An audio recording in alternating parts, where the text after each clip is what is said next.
Hey guys, and welcome back to my channel. It's me, Kimar, and I'm back with another video. And today's video is going to be about the 10 things that I learned in my first year in my big girl job. My job is like, it's kind of corporate, kind of retail, like it's kind of like a happy medium in between both. I think I've learned a lot about, the office and corporate culture, and I just want to pass some of that along to especially some of the recent graduates that may be watching my video. The 10 things I've learned in my first year in my corporate job. Number 10, do not be afraid to ask questions. I have like a reputation, pretty much in any job I've ever had, I have a reputation of asking questions all the time. Some questions may seem dumb, but I feel like it's best to ask questions than assume and be wrong. Don't be afraid to ask questions. If they seem dumb, if people seem annoyed, ask those people, would you rather me do it wrong? Ask the questions that may seem dumb. For me, I don't even think none of my questions are dumb. If I'm asking it, then it's not dumb. Tip number 9, keep coworkers kind of at a distance. Don't be standoffish with your coworkers, but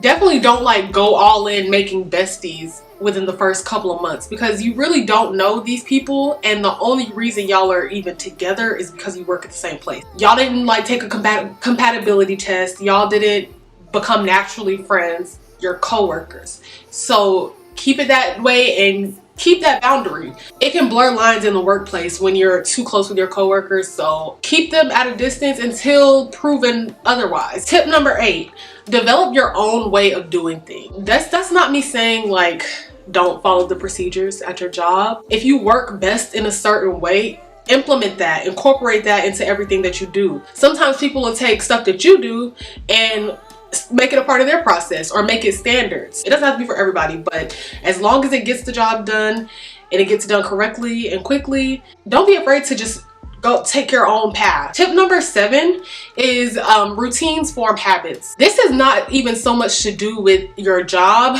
but just your life around your job. My morning routine every morning before I go to work is much of the same every single day. So I know what to expect, and it's formed a habit now. Even down to, so like when I get up in the morning, I immediately go turn on the oven, I put me some hash browns in, because I want hash browns to eat and I can let those cook while I'm still getting dressed. So those are things that are just like non-negotiable habits and routines for me that help me throughout my day. Number 6 is put yourself first and protect your time. Especially like if you work a lot, it's so easy for your job to become your life.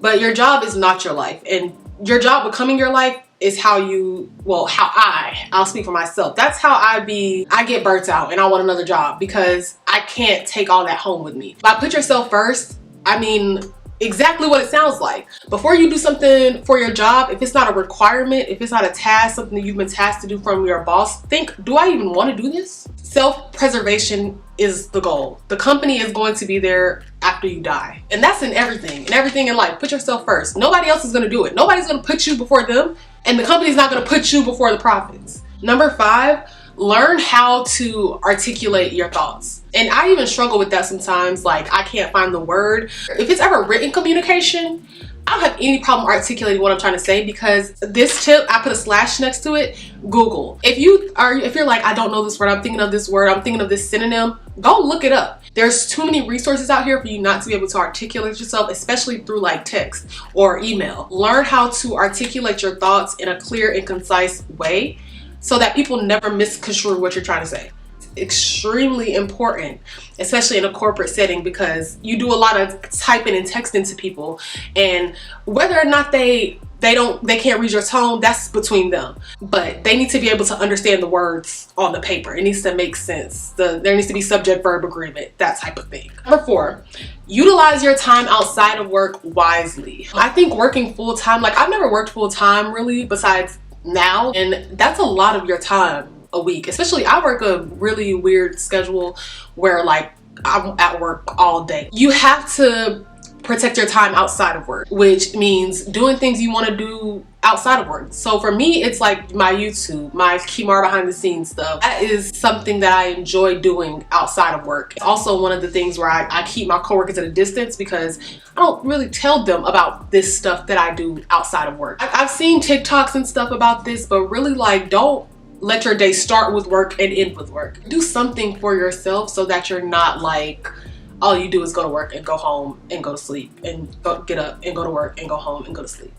You know what I'm saying? Number 3, be humble. There is literally no benefit to being the smartest in the room or acting like you're the smartest in the room. Sometimes you can be the smartest in the room, but there's no benefit to being the know-it-all of the group. 1, people don't like that. And 2, a lot of times, if you really are the smartest in the room and management finds out, you're gonna be, 1, getting paid the same as the dumbest in the room with so much more responsibility. If somebody's struggling with something, help them out, of course. If your boss asks you something, be real. You don't have to lie and dumb yourself down, but you also don't have to work so hard to jump through hoops to impress people. Just be yourself. Tip number 2 is take time off. For this job that I have now, before I started working full-time, I really wouldn't take off that much. Like, if you have the PTO there, take it, use it every once in a while, even if you don't go nowhere, because I don't be going out of town or nothing like that. There was this one guy on TikTok, he took like a Friday every month or every week, I'm sorry. He took a Friday every week for a month. And tip number 1,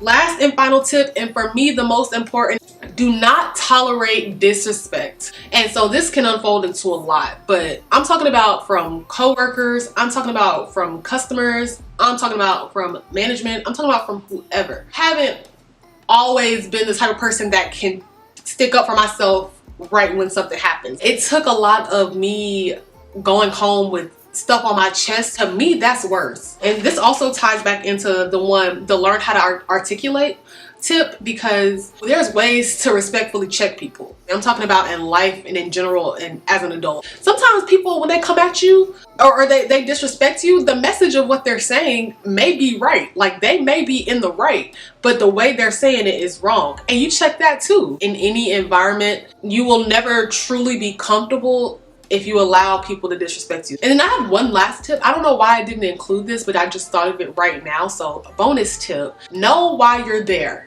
Know if this is going to be a career for you, if you're trying to move to management, if you're just at this job for right now but you got bigger goals, if you're just trying to get the experience on your resume so you can go to a different company. Know what you're there for and do that, and then move on when it's time. That is actually a major tip. I think that should have been like up there with number 1 as well. I really hope you guys enjoyed this video. I don't know why I feel like it was kind of all over the place, but every time I say that, the video does well. So we'll see. Please make sure to like, comment, and subscribe. Please tell your friends to subscribe, and I will definitely see y'all in the next video.